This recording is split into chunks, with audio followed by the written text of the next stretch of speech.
ఈ రోజు ముస్లింలకు జరుగుతోంది. ఈ రోజు వాళ్ళు ఈ దేశానికి చెందిన వాళ్ళు కాదంటున్నారు. మనకు వారికి సిద్ధాంతపరంగా ఏదైనా విభేదం ఉండొచ్చు, కానీ మానవత్వంగా వారు నువ్వు ఒకటే. హిందూ అయినా, క్రైస్తవుడైనా, ముస్లిం అయినా ప్రతి ఒక్కరం మనం దేవుని బిడ్డలమని మర్చిపోయామా? వారికి తోడుగా నిలబడటానికి మన దగ్గర వెన్ను లేదా? వారికి తోడుగా నిలబడటానికి మన దగ్గర గొంతు లేదా? ఈ రోజు క్రైస్తవ సమాజం మూగపోయింది అని అంటే మన పెద్దలు చూపిన మార్గాన్ని మనం మర్చిపోయాం. ఈ రోజు మన తోటి ముస్లిం సహోదరుడు నలిగిన హృదయం కలిగి ఉంటే నాకేమిలే, ఆయనెవరో నేనెవరో అని అంటే రేపు మన పరిస్థితి ఇదే.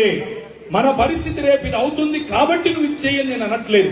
దేవుని వాక్యం అలా చేయమని చెబుతోంది. ఈ రోజు ఢిల్లీ కాలిపోతోంది, ఈ రోజు అస్సాం కాలిపోతోంది, ఈ రోజు ఈ ఉత్తరాదిన రాష్ట్రాలన్నీ తగలబడుతున్నాయి. కారణం ఏమిటి?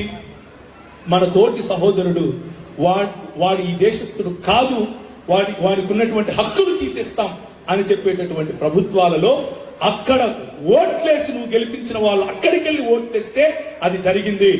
ఈ విషయాన్ని గుర్తుంచుకో. ఈ రోజు వాళ్ళు, రేపు నువ్వు.